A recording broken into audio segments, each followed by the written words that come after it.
So last night I decided to watch the new Scream movie, Scream 7, and boy, that movie was bad. That movie was not good. I heard a lot of negative reviews about the movie, but I figured it wasn't that bad. But that's not the case with this movie. If you've never seen a Scream movie, these movies are usually known for the opening, usually with the killer calling the victim and just kind of playing with their food. Except for the second movie, that was a movie theater, which was weird. This one is vastly different. The movie starts out with a couple visiting the house from the first Scream movie. The house is now famous for the murders and has now been turned into an Airbnb attraction. There's like this animatronic Ghostface inside the living room, and they use that for like a couple scares. Later in the night, Ghostface actually moves it and imitates the animatronic, catching those fools off guard. He murders them both and then decides to set the house ablaze. Okay. I wasn't a big fan of this movie's story overall. It mostly focuses on Sydney and her daughter's struggling relationship. Sydney's daughter is named Tatum, and you're gonna find out in this movie that she is so much like her daughter. Oh, and Sydney named her daughter Tatum after her best friend from the first movie who was brutally fucking murdered. Sydney scolds her daughter for wearing an old jacket she kept from college, the same jacket we actually see from Scream 2. Like, if you're so concerned about your daughter constantly asking about your past, maybe don't name them after your dead best friend. Food for thought. And how she was no longer haunted by her past anymore, even going so far as to writing a book, sharing her experience and trauma to the public. In this movie's intro, we see a parallel between Tatum and her mother Sydney, like how when Sydney was younger, Billy stuck it into her bedroom. Now in the present, Tatum's boyfriend doing the same. They will literally shove this in your face the entire movie. She is so much like her mother, even in cock tease. And theater. Sydney also owns a coffee shop in this movie. Like, isn't Sydney like hella successful? Like, couldn't she have retired by now? Sydney gets a FaceTime from the killer in this movie, and it turns out to be Stu Macher, one of the original killers from the first movie. The husband claims it could be a deep fake, and he's gonna send it to the lab guys. More on that later. One of Tatum's friends gets murdered, blah, blah, blah. Sydney's cop's husband puts them in protection. This killer has serious balls in this fucking movie. While the cops sweep the house and wait outside for the family to leave, this Ghostface comes out of the attic and attacks Tatum. The daughter is held at knife point, but the Evans family has practiced this situation. This Ghostface has serious hands. They run into the panic room, and instead of staying inside of the fucking panic room, the dumbass daughter wants to go with Sydney to go rescue her dad. Ugh. Papa Cop continues to beat Ghostface's ass, and Ghostface proceeds to get fucking ran over by a car. And the driver of said car is none other than Gale Weathers herself. Type shit.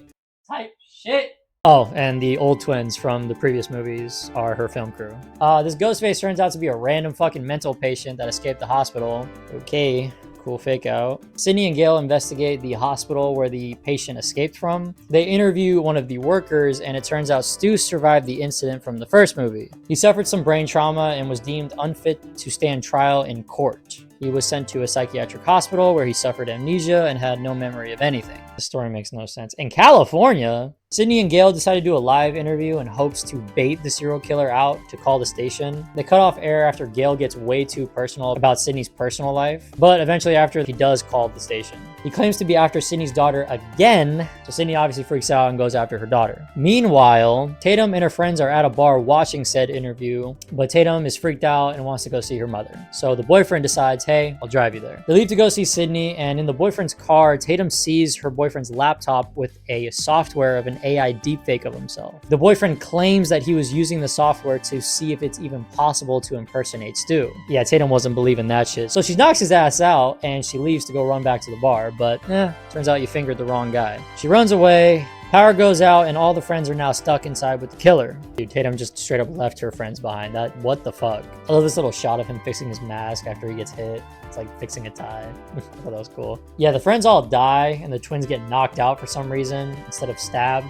Talk about shitty writing. Tatum runs down Main Street being chased by the killer and is jump scared by the boyfriend. The boyfriend is surprise attacked and killed in front of Tatum. She seeks shelter in Sydney's coffee shop. Tatum is trapped inside Sydney's coffee shop with nowhere to go. Calling her mother and asking for help, Sid accesses the security cameras to help the daughter get a shot off on the killer. But we know by now, she gotta go for the head. That motherfucker be wearing vests in these movies now. She manages to knock out the killer, and there is in fact another killer. Surprise! So technically there's 3 Ghostfaces in this movie? Sydney's lured back to her house where the killer holds the daughter hostage. The killer presents a homemade video of AI deepfakes of previous killers and even Dewey. I hope you're ready because I wasn't. It turns out the killers are, drumroll please, Jessica, Sydney's neighbor, and the hospital worker earlier in the movie. Did you guess it? Did you? I sure fucking did. Well, I guessed one of them. I forgot about Jessica's character. She was in this for maybe 2 scenes of the movie. All right, let's just get this over. Let's just speed run through this. I'm gonna tell you her motivation right now. So remember that book that I told you that Sydney wrote in the other movies?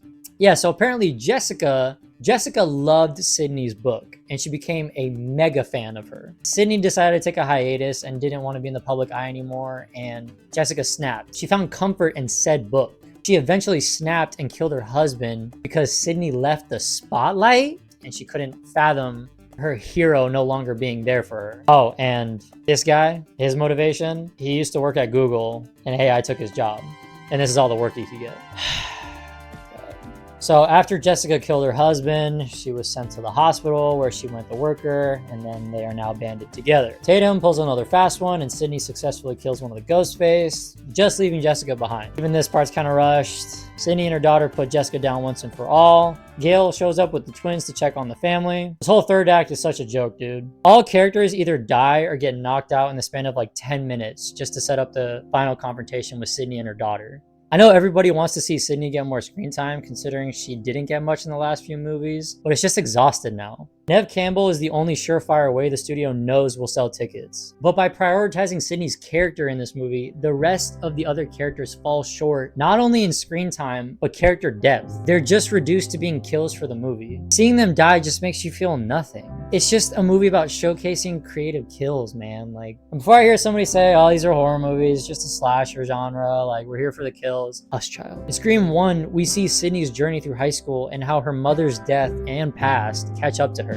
Even her friends in those movies have character depth. Randy, the film geek who's madly in love with Sydney. Tatum, the loyal, reassuring best friend. In Scream 2, it shows Sydney coping and moving forward in her life, even having some real character development for Gail. For Gail, it's no longer about the story for her. It's about stopping a serial killer and then getting the story. I won't touch on the behind the scenes stuff with the other cast members not returning, especially Jenna Ortega. Instead of picking at straws with the cast they had left, they should have just made a whole new story. Even the intro was lackluster, man. In Scream 5, at least they innovated with the intro girl actually surviving and becoming a main character. And in Scream 6, we actually see the killer's perspective of the intro, the fake out being that the real serial killer of that movie kills the college kids. And in this movie, a couple goes to Stu's house and get attacked and goes, and Ghostface burns the house down. Also, like, what did the intro even do for the plot? It's never talked about later. Like, the victims weren't related or friends with anybody in the story, and it doesn't even turn out to be Stu in the movie, so why even show the house? Yeah, but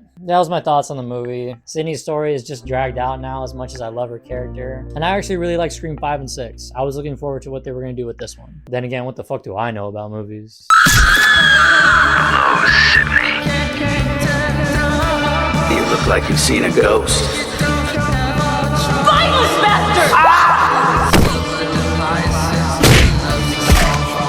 What's your favorite scary